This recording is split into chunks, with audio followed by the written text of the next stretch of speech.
We're all good? Okay, so, Great. thank you. Ngā mihi nui, kia koutou katoa, no mahaere mai. Welcome to this ordinary meeting of Nelson City Council on Tuesday, the 19th of February 2019. I'll ask that you all stand for the opening prayer. Thank you. Almighty God, sovereign in all things, bless this city and its people. And a special prayer for our Tasman neighbours and the families and friends over there in this time of hardship and difficulty. Please guide us in local government each day, that our decisions may be wise and just, and magnify your holy name. Amen. Amen. Thank you, Councillor Skinner. And yes, it is very difficult times in our region at the moment. So just in light of that, I want us to be very focused on the matters we've got to address today. The staff have been extremely busy. There's a lot of recovery work starting to come into play now, as well as trying to address the fire risk across both Nelson and Tasman. So we'll just start in terms of the agenda, just a few administrative matters that I need to cover off. So we have an apology, no apologies today, but we have a leave of absence from Councillor Matheson.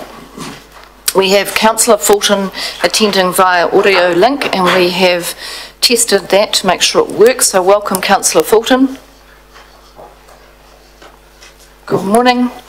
Now, in terms of the order of business, we will, as normal, be live streaming.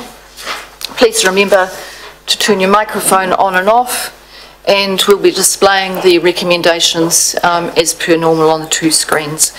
In relation to the minutes today, we have amended copies of both the open and public excluded minutes for confirmation, and they have been tabled, and Elaine tells me that the amendments are shown in red, so you should have those there. Everybody got those? Question in relation to what's been tabled. Yes, the order of business, Your Worship. Respectfully, I ask you, I don't see my notice of motion that I asked to be put on the order paper for today's meeting on the agenda, and I want to know why that is. Well, when we get down to just addressing the rest of what I've got here, then I'll come to that for you, Councillor Courtney, although it has been explained to you several times by myself and the Chief Executive. So in terms of Bishop, the minutes, excuse me, I'll come back to you. With respect, can I just slick? I really do need the people of Nelson to, not just for myself, but for the people of Nelson, why you would reject and your lack of willingness to, in fact, you're resisting to consult the Nelson community on the Waimea traffic lights. We need to have that clarified, and I would appreciate it if you took this opportunity, you know, under order of business. It would help me, it would help the community. Thank you. And as I've just said to you, I will come to it when I get through the other items I've got to deal with in terms of the order of business. And I'll deal with it quite briefly, Councillor Courtney, as it's already been explained, but I'm very happy to do that in the meeting for the benefit of the councillors and the public. So in terms of the minutes, has everybody got their minutes there? And they are, in terms of the open minutes, they've been amended to also reflect, Councillor Noonan, what was described as in relation to the Bay Dreams matter. Councillor Noonan explained that she did not have an open mind in relation to that matter. She had some very firm views at that stage and didn't feel she was able to be persuaded, so she didn't believe she had a conflict, but she had in the sense of a conflict of interest in relation to Bay Dreams, but she didn't feel she had an open mind. So that's, are you comfortable with how that's been amended, Councillor Noonan? That what's recorded is perfectly fine, thank you. And in terms of the public excluded minutes, they have been amended to include 2 release of information resolutions. So that's what is in those that have been added in. Now, updates today in terms of the meeting. The first one I just want to cover off is in relation to water, and we may, just depending on availability of staff, do this and I'm not quite sure what the order will be as yet. So you will be aware at the moment that we have got a very serious issue in terms of a drought and water security. Some of you may have seen the article that ran yesterday in the Nelson Mail in relation to the cuts that are being asked for from Tasman District. I want to see if we can just do a preliminary run through for a briefing afterwards, just to bring you up to date with what we've got at this stage in relation to water security and for Nelson and the issues as we see them moving forward. There is, so we've got a briefing coming on that. I'm going to come to the issue of the email I received from Councillor Courtney, signed by Councillor Ackland in relation to a notice of motion that was received last week. It was received, and so in trying to address everybody and be fair to everybody, I think it's been raised, and Councillor Courtney's raised it again in the meeting. I think there is some value in you as elected members understanding where the staff are at in terms of their proposed solution for Waimea Road, in terms of why they are looking at a traffic light system there. But I'm very conscious also, so I'd like them to do that briefing. So I think you'll be able to communicate better to the public if you actually understand the issue in play. And I'd rather not be interrupted again, Councillor Courtney. But I would just say in relation to the notice of motion, I'm only going to touch on it briefly because I'm conscious of how much we've got to get through today in relation to other meetings. Final thing in terms of the briefing, I just want to come back. We had the annual plan workshops last week. There are a few matters that we had still outstanding, and I'm not sure whether Mr. Preston Thomas is going to be around to, or whoever's acting as GM, it'll be Rosie, I think, in relation to some of the Natureland matters, and we had a series of questions that you wanted sent back. Now, he may or may not be in a position to be able to give us some updates on those. There are a few matters that we have still outstanding. Oh, we've got a bit of feedback going on, Kate, so we're just going to have to just sort out that feedback.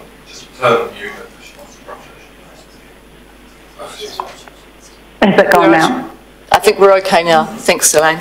Right, so in relation, so we'll just cover off those things as we go through. Noting audit risk, we've got to start at 1 o'clock.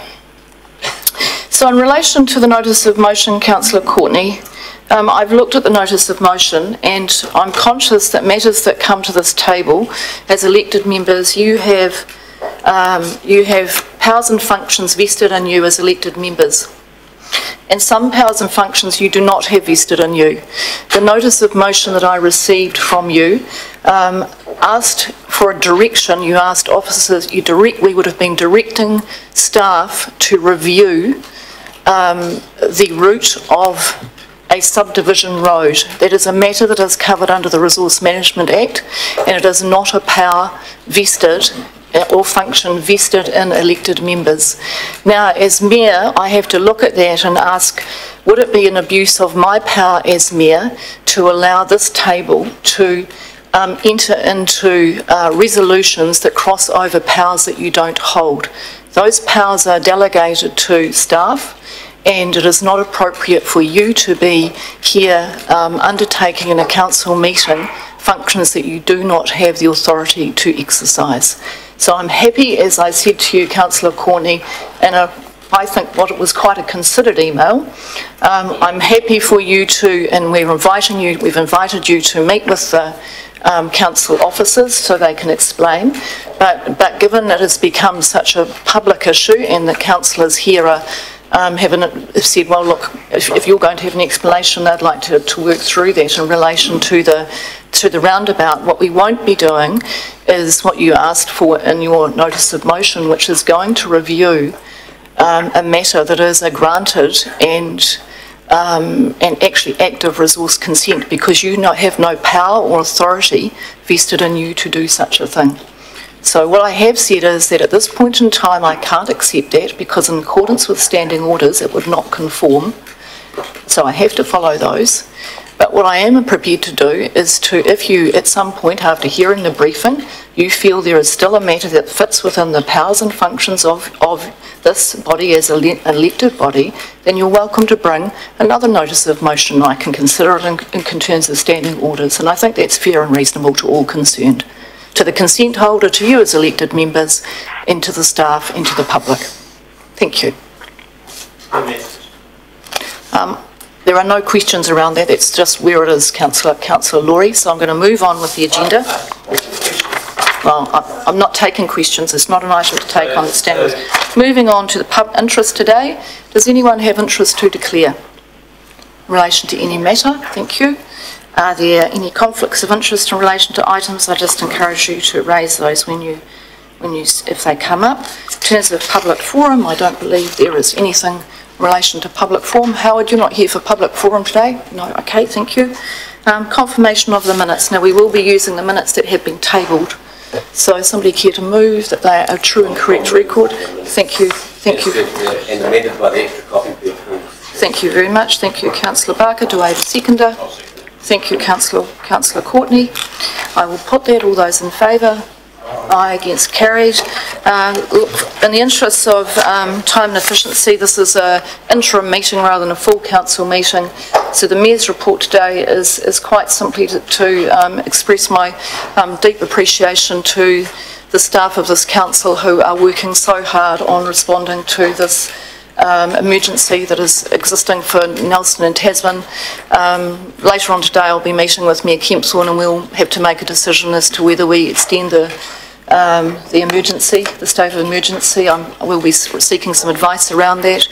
I also want to express my very, very deep appreciation to the people of our region. It is in crisis that you actually find out the depth of spirit and courage of the people that live in your community, and I'm quite humbled by the response from our community. We have seen some absolutely marvellous support, people working very long hours on a voluntary basis, and I also want to acknowledge Pat, the staff who are here. Several of the staff have not only been turning up at the Emergency Operations Centre, they've actually been volunteering in other avenues throughout the community as well, and it really has made a difference. This is going to be a very long haul for our region. The fires are going to take quite a lot to actually put them out. The response from Fire and Emergency New Zealand has been exceptional, as it has been from all of the emergency services and the Defence Force.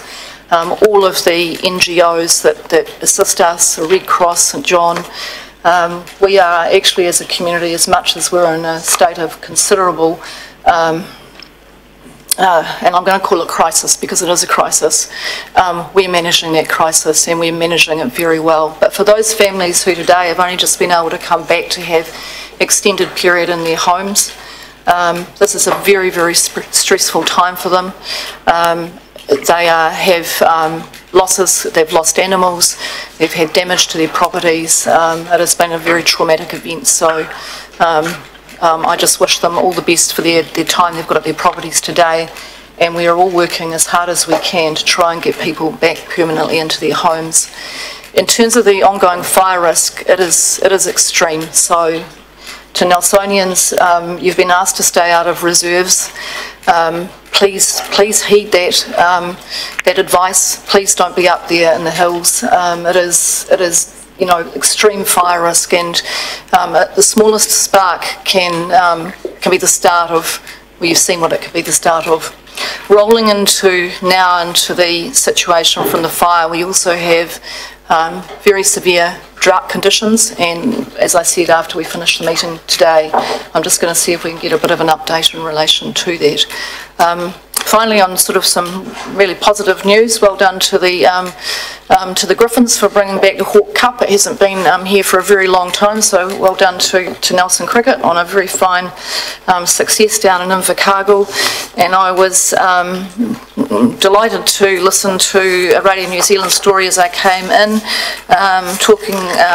getting ready for the fantastic celebration of Te Matatini in Wellington, described as the Olympics of performing arts. And those of you who has come to assist me with citizenship ceremony will know that I always acknowledge the tamariki that come from our schools. To say, well, Nelson 2025, the Olympics of Performing Arts is coming here to Nelson Whakatū. So one day I hope that we're going to see some of those amazing kapahaka students actually on the main stage when Te Matatini comes here. So we just need to get ready for that. Over the next few years, we'll be hosting several kapahaka competitions, both primary and secondary schools, as we build up to that main event. So that's, I think, probably enough for today on the Mayor's report. Any questions in relation to the matters I've raised? Yes. Councillor Laurie. Thank you, Madam Mayor. On February 8th, Radio New Zealand and I think TVNZ reported you telling Nelsonians to get their evacuation packs ready. Is that still your advice? I think every house needs to think about making sure that you've got your get up and go pack ready. And it's one of those things that, you know, sometimes it becomes the bottom of the list. Oh yes, we will do it. But I think it's really important that you do make sure in your house that you have those ready. And what we've found is that, you know, for 3,000 people, for many of them, they had to leave their homes literally in the clothes that they were wearing, carrying their babies just in the nappy they were wearing at the time. So when we talk about natural hazards in New Zealand, there are many and varied, and so it's always important to make sure that you are ready. So I think that is just a good sound message at any time to have that there. And I always think sometimes the time you actually go away and you check what's going on is actually when you've got news that's telling you that there is an event going on. So do you think there was a chance that actually Nelson City was going to be evacuated? Councillor Laurie, I'm not sure where you were a Friday ago. I'm going to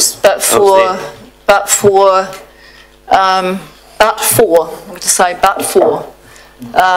the fact that we had helicopters in the air, I think there would have been, there were people who were evacuated, but for those helicopters being in the air, I don't like to think what loss we may have had to people's homes, to property, and potentially to life. So a question about the order of business. The briefing that we're going to get on Waimea Road, when is that going to take place? Because that's arisen because of Councillor Courtney's notice of motion. Will that be happening in public? It's not in the order of business because it's not in the meeting, Councillor Laurie, but the briefing is public. It's open to the public. Paul, I think, has let the media know that we'll be doing that briefing. And Paul's actually requested that, I think we were thinking it might be useful just to record that, just so that Margaret's able to draw on that for doing some public communications about the Waimea Road changes. I'm conscious, Stuart, Councillor Walker, apologies, that it's coming to a speed bylaw process as well, and so I'm just thinking quite carefully to make sure that we don't cross over another process that's already in play. But I think we're comfortable with that, Margaret, that we're okay with that. Thank you. So when will it take place? When will we have the briefing? It depends how long it takes us to deal with the items on the business today, so we'll be hopefully as quick as we can. That concludes the Mayor's report. Now we've got a recommendation to move into public excluded business. Someone care to move that? Thank you. Thank you, Councillor Walker, seconded by Councillor Barker. I'll put the motion. All those in favour? Aye, against, carried.